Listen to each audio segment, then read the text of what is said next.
पर लिखा है, इसलिए तुम्हारा विश्वास मनुष्यों के ज्ञान पर नहीं परंतु परमेश्वर की सामर्थ्य पर निर्भर हो।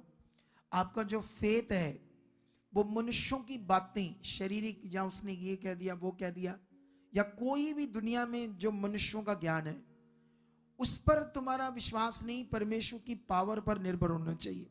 एक वचन ये, क्योंकि परमेश्वर का राज्य बातों में नहीं परंतु सामर्थ्य में। जैसे इस दुनिया में बहुत सारे रास्ते हैं परमेश्वर परमात्मा के, वहां पर बातें बातें बातें हैं, उसकी पावर नहीं है। तुम्हें परमेश्वर अपनी पावर से प्रकट करके दिखा रहा कि मैं हूं। हालेलुया। कितनों को बात समझ आ रही?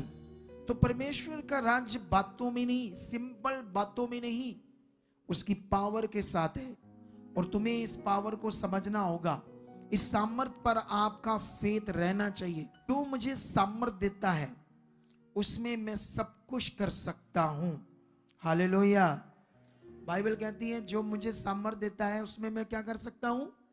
सब कुछ कर सकता हूं। अब प्रेरितों 1:8 पढ़ोगे तो वहां पर ऐसे लिखा होगा, जब पवित्र आत्मा तुम पर आएगा तब तुम सामर्थ पाओगे। ये पाऊंगा शब्द जो था यूनानी भाषा में, ये शब्द तुम प्रकट करोगे जब तुम आत्मा को पालोगे।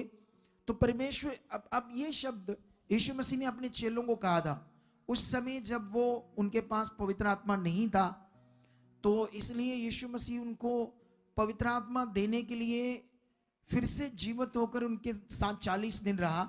जब ऊपर स्वर्ग वापस जाने वाला था यीशु, तब उसने कहा कि तुम पर जब पवित्र आत्मा आएगा उसकी वेट करो, वो थोड़े दिनों में तुम्हें मिलेगा आत्मा का बपतिस्मा।